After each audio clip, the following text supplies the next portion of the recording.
you doing? Oh, we're recording. We're recording, yeah. You got a second? Not really, but I'm gonna make one. Now that we're all set up, we're gonna take a brief intermission and show you how we pitch some yeast up in this bitch. Hey guys, check this out. This is a hoppy light lager I brewed. I got my yeast cake on the bottom of this bucket here. It's only about a week and a half old. I'm gonna steer it up. Yeah. Especially because there's a dog hair sitting on this lid. Alright. Sanitize. Got the black lung. I've got the sanitize lung, huh?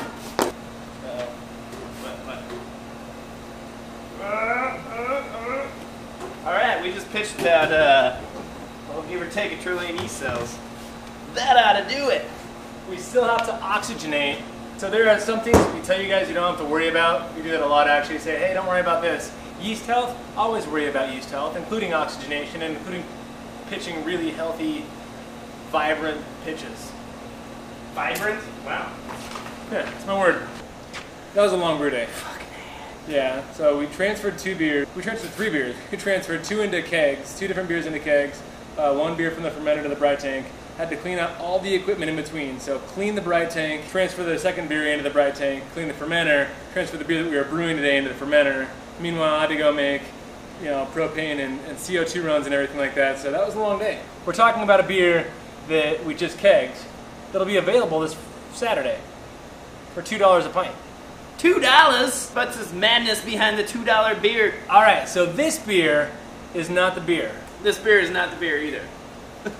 So we should probably get beer. I've been drinking a lot of those. Shoulda handis. Shoulda handis. Shoulda had a handy. This is the beer. Yes, it is. So this is take 2 of a Brut IPA attempt for us. Actually, it's take 4. It's successful take 2 of a Brut IPA attempt for us. Oh man, this is delicious. It's smelling so good. I haven't even tasted it yet, but it's smelling so good. It's like tropical berry bomb. Booby berry. That's what I'm calling it, a booby berry. Because that's like the 2 things that everybody loves. I'm not even saying men. Boobies and berries. Yeah, everybody loves boobs. So anyway, though, this is different variation. So first successful brute was right on par with everything that we've known, but we took a little different approach and we said, well, what if we just take kind of a pale ale and brutize it? Yeah. And so we had an OG of like, what, 1040 on this beer was all? Not even, like 1036. Holy crap. So like English bitter kind of almost style. That's pretty damn low. So here's the thought on that. We know that if you're doing a Brut IPA, you're going to finish out at 1.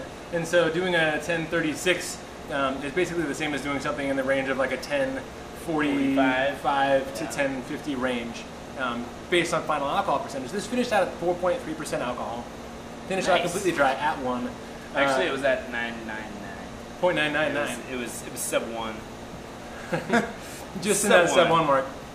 So let's talk to you about a couple of things that we did to make this beer what it is. Oh, I don't remember. You actually brewed this beer. So this was 30 pounds of Pilsner, recipe somewhere, and then I used some acid malt, some honey malt, and some carapils. I usually don't use carapils. That was kind of a weird choice for me. That is a weird choice. And all of the above is kind of a weird choice. Yeah. I just kind of, You're just like, I threw some stuff together. Yeah, so the Pilsner malt, honestly I used that because I had 30 pounds left in a bag of Pilsner malt that I wasn't going to use otherwise. That, right? Yeah, so let's go for that. It's another base malt. That doesn't really matter to me. The honey malt was actually, that was calculated. I wanted to try to, I knew that this is going to be a bone dry beer and such a low grist. Then I wanted a really intense flavored malt to be in there somewhere to give some sort of character, right? Nope, didn't have any character. Still doesn't. Yeah, the honey malt comes through zero much. However, now that you're telling me about the acid malt, that might have actually had an impact on the beer.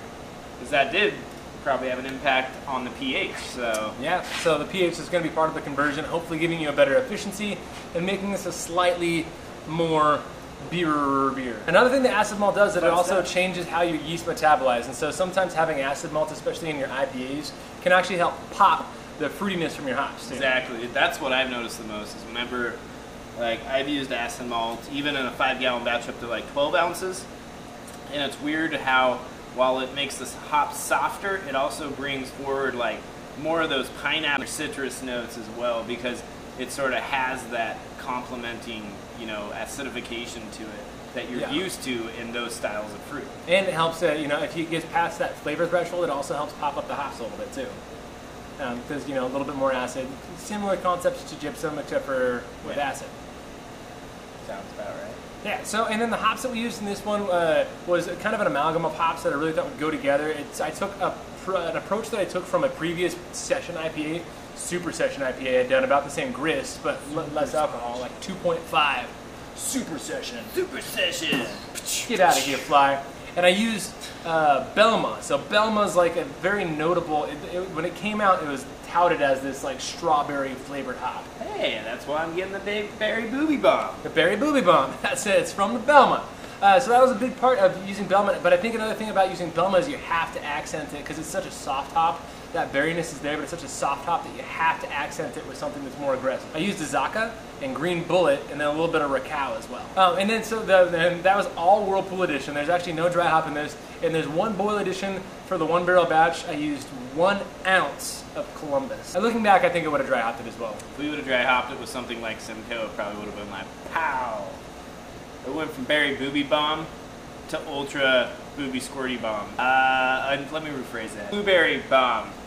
Blueberry bomb. The genus for blueberry cereal is blues. We can contact like Kellogg or General Mills or whatever that is. Cereal is an organism. You shut your dirty mouth. I also used the citrus yeast in this one. It's an imperial yeast. Yeah, which I was really excited about because it is getting really hot back here, and we didn't have.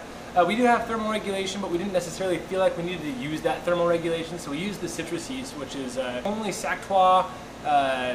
Actually, no, it is Sactois. Only a Brett. They thought it was Brett, but it's actually a Sac strain, and it is known to like push forward some fruitiness and some pineapple-y kind of notes when you can push that temperature a little bit. And I've actually had a fresh hop beer brewed with this yeast, and it's interesting because in here it seemed way more subdued.